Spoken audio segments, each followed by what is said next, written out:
Hi my dear viewers and subscribers, welcome back to my channel skilled poet. ఈరోజు మనం సందర్శించబోయే దేవాలయం చాలా ప్రముఖమైనది. ద్వాదశ జ్యోతిర్లింగాలలో ఒక్కటైన భీమాశంకర్. ఇది మన 12 జ్యోతిర్లింగాలలో 6వదిగా ప్రఖ్యాతిగాంచింది. మొదటగా వీడియోలోకి వెళ్ళే కంటే ముందు ఒక్కసారి ద్వాదశ జ్యోతిర్లింగ స్తోత్రాన్ని పఠించుకుందామా? సౌరాష్ట్రే సోమనాథంచ శ్రీశైలే మల్లికార్జునం ఉజ్జయిన్యాం మహాకాలం ఓంకారేత్వ మామలేశ్వరం పర్యాం వైద్యనాథంచ డాకిన్యాం భీమశంకరం సేతుబందేతు రామేశం నాగేశం ధారుకావనే వారణాశ్యాంతు విశ్వేశం త్రయంబకం గౌతమీతటే హిమాలయేతు కేదారాం కృష్ణేశంతు విశాలకే ఏతాని జ్యోతిర్లింగాని సాయం ప్రాతః పఠిన్నరః సప్తజన్మకృతం పాపం స్మరణేన వినశ్యతి. ఇక భీమాశంకర్కి హైదరాబాద్ నుంచి మనం చేరుకోవటానికి ఉన్న మార్గాలను పరిశీలిద్దామా? మొదటగా భీమాశంకర్ గురించి మీ అందరికీ ఒక ముఖ్య గమనిక. ఈ భీమాశంకర క్షేత్రం మహారాష్ట్రలోని పూణే జిల్లాలోని ఖేడ్ తాలూకాలో భావగిరి గ్రామంలో వెలసింది. ఈ క్షేత్రానికి వెళ్ళే మార్గంలో ఆఖరిగా మనము చేరుకునేది ఈ క్షేత్రం. ఆ తరువాత ఈ మార్గం ఇంతటితోనే ఆగిపోతుంది. ఈ మార్గంలోని ఇదే ఆఖరి గ్రామం కావటం చేత ఇక్కడ వసతి సౌకర్యాలు మరియు రవాణా సౌకర్యాలు చాలా తక్కువగా ఉంటాయి. అందుచేత నేను మీకు ఇచ్చే సలహా ఏమిటంటే, ఈ క్షేత్రాన్ని దర్శించదలిచిన వాళ్ళు ఈ క్షేత్రంతో పాటుగా జ్యోతిర్లింగాలైనటువంటి త్రయంబకేశ్వర్, కృష్ణేశ్వర్, ఎల్లోరా, షిరిడి, సప్తశృంగిమాత ఆలయం ఇలా ప్లాన్ చేసుకోవటం చాలా ఉత్తమం. ఇలా ప్లాన్ చేసుకున్న వాళ్ళు వీలైతే షిరిడీలో బస చేయగలరు, లేదా మనము నాసిక్లో కూడా బస చేయటం వలన ఈ క్షేత్రాలను మనం చాలా ఈజీగా దర్శించవచ్చు. ఇక హైదరాబాద్ నుంచి అయితే మనం నాసిక్ చేరుకోవడానికి విమాన మార్గం మనకు అవైలబుల్గా ఉంది, రైలు మార్గం కూడా అవైలబుల్గా ఉంది. రోడ్డు మార్గం ద్వారా వెళ్ళదలిచిన వాళ్ళు భీమాశంకర ఆలయం హైదరాబాద్ నుంచి 650 కిలోమీటర్ల దూరంలో ఉంది. అదే షిరిడీ నుంచి భీమాశంకర్ దర్శించాలనుకున్న వాళ్ళకి 180 కిలోమీటర్ల దూరంలో ఉంటుంది. ఇక ఆహార విషయానికి వస్తే మనం ఇంటి ఆహారాన్ని మనతో పాటు తీసుకువెళ్ళటం చాలా ఉత్తమం. ఇది చివరిగా ఉన్న గ్రామం కావున ఇక్కడ చాలా సౌకర్యాలు తక్కువగా ఉంటాయి. చూసారా, ఇలా చెప్పుకుంటుండగానే మనం భీమాశంకర క్షేత్రం చేరుకోవటం జరిగింది. నా ఒక్క అనుభవంతో మీ అందరికీ ఒక ముఖ్య గమనిక, దయచేసి వీకెండ్స్లో మాత్రం ఈ క్షేత్రానికి రావటం చాలా సాహసమే అనుకోవాలి. చూస్తున్నారుగా, ఎటు చూసినా కార్లు, ఎటు చూసినా జనాలు. ఆల్రెడీ మేము వెనకాల 2 పార్కింగ్లు దాటి ఇది 3వ పార్కింగ్. ఇంకా ఇక్కడి నుంచి క్షేత్రం 3 కిలోమీటర్ల దూరంలో ఉంది. ఇక్కడే కార్ పార్క్ చేసి ఆలయాన్ని చేరుకోవటానికి నడుచుకుంటూ వెళ్ళాలి. సో ముసలి వాళ్ళు, చిన్నపిల్లలు ఉన్న వాళ్ళు దయచేసి వీకెండ్స్లో మాత్రం రాకండి. వస్తే చాలా ఇబ్బందులకు గురవుతారని నా మనవి. నార్మల్ డేస్లో అయితే మాత్రం కార్ డైరెక్ట్గా గుడి దగ్గర వరకు వెళ్తుందని ఇక్కడ లోకల్ వాళ్ళ ద్వారా నేను తెలుసుకున్నాను. ఇక ఇక్కడి నుంచి నడుచుకుంటూ వెళ్ళాలండి 3 కిలోమీటర్లు. ఈ నడక మార్గం ద్వారా వెళ్తూనే ఈ క్షేత్రం యొక్క స్థల పురాణాన్ని మీకు నేను చెప్పేస్తాను.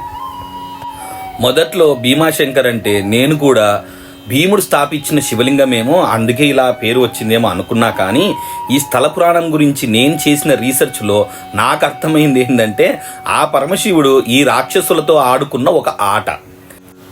పూర్వం భీముడనే పేరుగల ఒక రాక్షసుడు తన తల్లి అయిన కర్కాటికతో ఈ సహ్యాద్రి పర్వత శిఖరాల మీదనే నివసిస్తూ ఉండేవాడు. ఆ రాక్షసుడు ఒకనాడు తన తల్లితో, అమ్మ, నా తండ్రి ఎవరు, ఎక్కడ ఉన్నాడు, నీవు ఈ కొండ మీద ఒంటరిగా ఉండడానికి గల కారణం ఏమిటమ్మా అని ప్రశ్నించాడు. అప్పుడు కర్కాటిక, నాయన, నా తండ్రి కర్కాటకుడు, తల్లి పుష్కసి, నా మొదటి భర్త విరాధుడు. ఒకనాడు నా తల్లిదండ్రులు అగస్త్య మహర్షి శిష్యుడైన సుతీక్షుడు అనే వాడిని తినబోయారు. తపస్సంపన్నుడైన సుతీక్షుడు నా తల్లిదండ్రులను భస్వం చేసేశాడు. ఇక నా భర్త అయిన విరాధుడు అరణ్యవాసంలో ఉన్న శ్రీరాముడి చేతిలో సంహరించబడ్డాడు. అలా నేను ఒంటరిదాన్ని బిక్కుబిక్కుమంటూ ఈ సహ్యాద్రి పర్వత శ్రేణుల్లోనే నివసిస్తుండగా ఒకరోజు లంకా నగరానికి రాజు అయిన రావణాసురుడి తమ్ముడు కుంభకర్ణుడు ఈ సహ్యాద్రి పర్వత శిఖరాలకు రావటం జరిగింది. అప్పుడు ఒంటరిగా ఉన్న నన్ను చూసి కుంభకర్ణుడు బలవంతంగా చేపట్టాడు.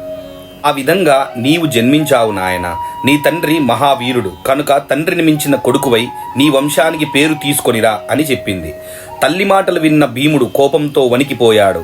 తన వంశాన్ని నాశనం చేసిన విష్ణుమూర్తిని, ఆయన భక్తులను సర్వనాశనం చేయాలని కంకణం కట్టుకున్నాడు. దేవతలను, మహర్షులను మట్టుపెట్టాలని పట్టుబట్టాడు.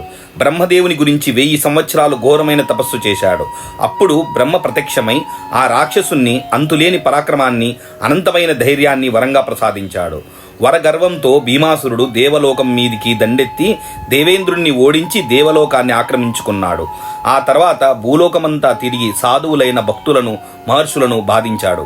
ఆ కాలంలో కామరూప దేశాన్ని సుదీక్షుడు అనే రాజు పరిపాలిస్తుండేవాడు. ఆయన గొప్ప శివభక్తుడు, అఖండమైన తపస్సంపన్నుడు. భీమాసురుడు అతనిపై దండెత్తి అతన్ని కారాగారంలో బంధించాడు. శివభక్తుడైన సుదీక్షుడు కారాగారంలోనే మట్టితో ఒక శివలింగాన్ని చేసి పూజిస్తూ నిరంతరం శివపంచాక్షరి మంత్రాన్ని జపిస్తూ ఉన్నాడు. ఒకరోజు భీమాసురుడు ఆ రాజును సమీపించి, ఓరి బుద్ధిమాలినవాడా, ఈ జపములేమిటి, ఈ శివపూజలేమిటి, ఇకపై ఈ పిచ్చి పిచ్చి పనులు మాను అని గర్జించాడు. అయినా ఆ రాజు ఇవి ఏమీ పట్టించుకోకుండా శివపూజలో నిమగ్నమైపోయాడు. అంతటా ఆ రాక్షసుడు తన కత్తిని తీసి, ఈ లోకానికి వీడే నా కర్త, వీడే నా రక్షించేది, ఇప్పుడు ఈ శివలింగాన్ని నా కత్తితో ముక్కలు ముక్కలు చేస్తాను, తనను తాను రక్షించుకోమను అంటూ కత్తినెత్తి శివలింగాన్ని నరకబోయాడు. అంతలో శివలింగం నుండి శివుడు ఆవిర్భవించి ఆ రాక్షసుని భస్వం చేశాడు.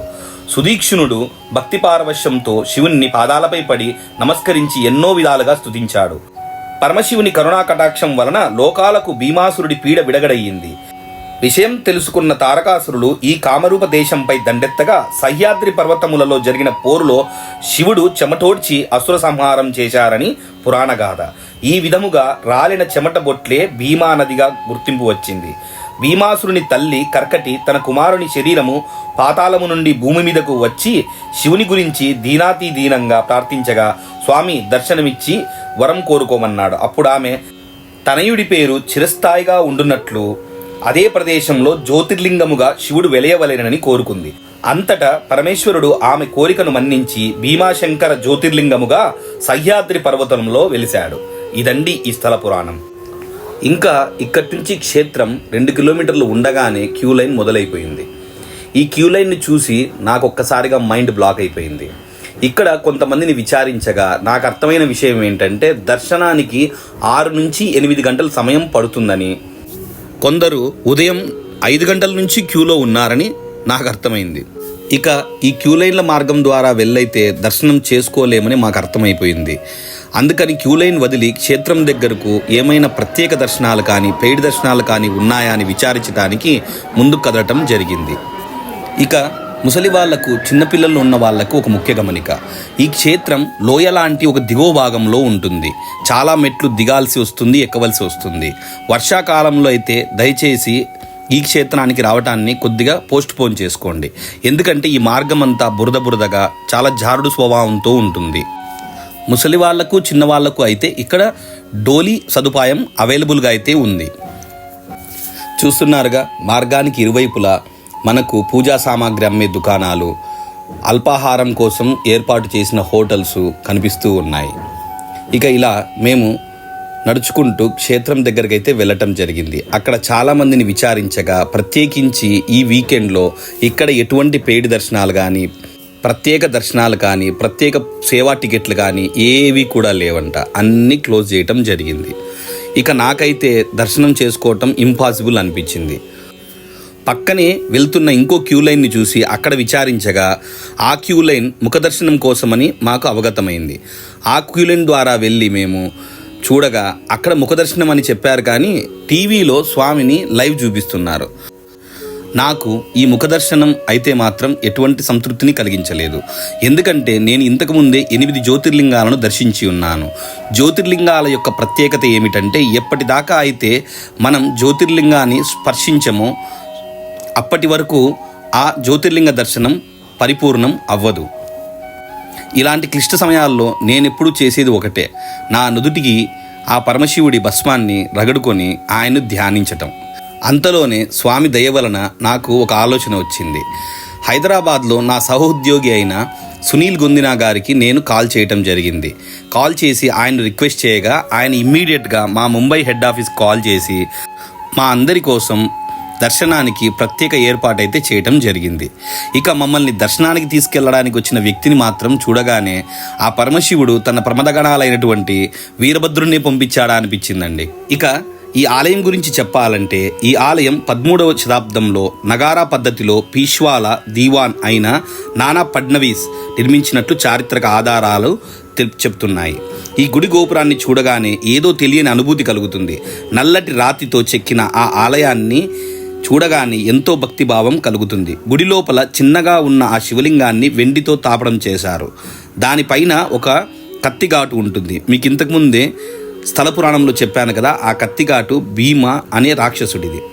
1437లో చిమంజీ అంతాజీ నాయక్ అతను స్వామి ముందర ఉన్న స్తభ మండపాన్ని నిర్మించాడు. రఘునాథ్ పీష్వా అనే అతను ఒక నూతిని తవ్వించాడు. ఆ కోనేటి లోపల ఒక వినాయకుని విగ్రహం కూడా ఉంది. అదండి ఈ దేవాలయం యొక్క మనం తెలుసుకోవలసిన కొన్ని ముఖ్య విశేషాలు. ఇక అలా క్యూలైన్ల గుండా ముందుకు సాగుతుండగా మనకు నంది మహారాజ్ దర్శనమిస్తాడు. ఆయనకు నమస్కరించి మన ఎడమ చేతి వైపు చూడగా మనకు సాక్షాత్తు విఘ్నేశ్వరుల వారు దర్శనమిస్తారు. ఇక కుడివైపున మనకు వీరభద్రస్వామి దర్శనమిస్తాడు. అలా అందరికీ నమస్కరిస్తూ మనం మహాద్వారం గుండా లోనికి వెళ్ళగా మహాద్వారానికి చాలా దిగువన మనకు స్వామి దర్శనమిస్తారు. ఇదిగో దర్శించండి స్వామి యొక్క అద్భుత రూపాన్ని. ఆ స్వామిని నేనెప్పుడు ప్రార్థించేది ఒక్కటే, శివ, నా సమస్యలు, బాధలు, కష్టాలు, కోరికలు ఎవరికీ తెలియకుండా నాలో అయితే దాచుకోగలను. శ్మశానవాసివి, చితాభస్వాన్నే శరీరానికి రగుడుకున్నవాడివి, నీకు తెలియకుండా నేను ఏమి దాచగలను? నా చేతులు జోడించి నిన్ను ప్రార్థించటం తప్ప. ఏ డాకినీ శాకినీక సమాజే నిషేవ్యమానం పిచితాశనైశ్చ సదైవ భీమాది ప్రసిద్ధం తం శంకరం భక్తహితం నమామి. పరమేశ్వర, భక్తవత్సల, భక్తపరాధీన, శరణు శరణు, పాహి పాహి, శరణు తండ్రి శరణు. ఇక గర్భగుడిలో స్వామి వెనకాలే మనకు సాక్షాత్తు పార్వతీ అమ్మవారు దర్శనమిస్తారు. అలా ఇరువురిని దర్శించి మనం గర్భాలయం నుంచి బయటకు రాగా ఆలయ మండపం మధ్యలో మనకు కూర్మం దర్శనమిస్తుంది. ఆలయ మండపంలో స్వామికి ఎదురుగా మనకు శనీశ్వర భగవానుడు దర్శనమిస్తాడు. మండపం నుంచి వెలుపలకు రాగా మనకు జంటనందులు దర్శనమిస్తాయి. ఆ జంటనందులను నమస్కరించి అలా ముందుకు సాగగా మనకు ఎడమ చేతి వైపు దత్తాత్రేయ ఆలయం దర్శనమిస్తుంది. స్వామిని దర్శించి బయటకు రాగా మనకు కుడి చేతి వైపు పురాతన దీపపు స్తంభం మనకు దర్శనమిస్తుంది. ఇక ఈ ఆలయం గురించి మరికొన్ని విశేషాలు మీకోసం. ఇక్కడ స్వామి అర్ధనారీశ్వరుడుగా వెలిసి ఉన్నాడు. శివలింగం అర్ధభాగం శివుడిగాను అర్ధభాగం పార్వతీమాతగాను కొలువుదీరి ఉంటుంది. ఇక ప్రసిద్ధమైన భీమాశంకర నది ఈ శివలింగం దగ్గరనే ఉద్భవిస్తుంది. అలా శివలింగం దగ్గర మొదలైన భీమాశంకర ధార ప్రవహిస్తూ ఆలయం బయటనే ఉన్న సర్వతీర్థ కుండంలోకి వచ్చి చేరటం జరుగుతుంది. ఈ సర్వతీర్థ కుండం దగ్గరనే ఉన్న వినాయకుడిని ప్రార్థించి ఈ కుండములోని భీమాజలం మన శిరస్సుపై చల్లుకొని పాపాల నుంచి విముక్తి పొందగలము. ఇక ఈ ఆలయం యొక్క మరో ముఖ్య విశేషం ఏమనగా ఇక్కడ వెలసిన భీమాశంకరుణ్ణి శాకిని, డాకిని మొదలైన రాక్షస గణాలు సాక్షాత్తు పరమశివుణ్ణి సేవిస్తూ ఉంటాయని మన పురాణ చరిత్ర ఆధారాలు చెబుతున్నాయి. ఇక ఈ ఆలయంతో పాటు ఇక్కడ మనం సందర్శించవలసిన మరికొన్ని ముఖ్య ప్రదేశాలు మీకోసం. ఆలయం వెలుపలనే ఉన్న మోక్షకుండం, కమలజ మాతా మందిరం, రామ మందిరం, హనుమాన్ లేక్, గుప్త భీమాశంకర్, సాక్షి వినాయక్, వీటితో పాటుగా మరికొన్ని వ్యాలీ పాయింట్స్ ఉన్నాయి. అవి ఏవనగా Nagaphani point, Bombay point, Vanaspati point, Ahupe water falls. ఇక ట్రెక్కింగ్ అంటే ఆసక్తి ఉన్న వాళ్ళకు మాత్రం ఇక్కడ గుప్త భీమాశంకర్ ట్రెక్కింగ్ 3 కిలోమీటర్లు ఉంటుంది. చాలా అద్భుతంగా ఉంటుంది. తప్పక మీరు కూడా ట్రెక్కింగ్ చేయగలరని నేను ఆశిస్తున్నాను. ఇవండి ఇక్కడ మనం భీమాశంకర్తో పాటు సందర్శించవలసిన మరికొన్ని ప్రదేశాలు. ఇక ఇంతటితో నేను ఈ భీమాశంకర్ ట్రావెల్ బ్లాగ్ని ముగిస్తున్నాను. ఈ వీడియోని మీ అందరూ చివరి వరకు చూసి ఏమైనా పొరపాట్లు ఉన్న ఎడల మాకు కమెంట్ రూపంలో తెలియజేయగలరు. చివరిగా మీ అందరికీ అయితే మరొక ముఖ్య గమనిక, ఈ భీమాశంకర క్షేత్రాన్ని వర్షాకాలంలో మరియు వీకెండ్స్లో సోమవారాలు కానీ ప్రత్యేక రోజుల్లో కానీ దూరం నుంచి వచ్చే వాళ్ళు మాత్రం తప్పక అవాయిడ్ చేయండి. కాస్త ఆలస్యమైనా పర్లేదు, ప్రత్యేక దినాలు కాకపోయినా పర్లేదు, స్వామిని మాత్రం ప్రశాంతంగా మనం దర్శించుకోవాలి అనుకుంటే మాత్రం వీక్ డేస్లోనే సందర్శించండి. ఓం నమః పార్వతీపతయే. హర హర హర హర మహాదేవ శంభో శంకర. నమః శివాయ, నమః శివాయ, నమః శివాయ.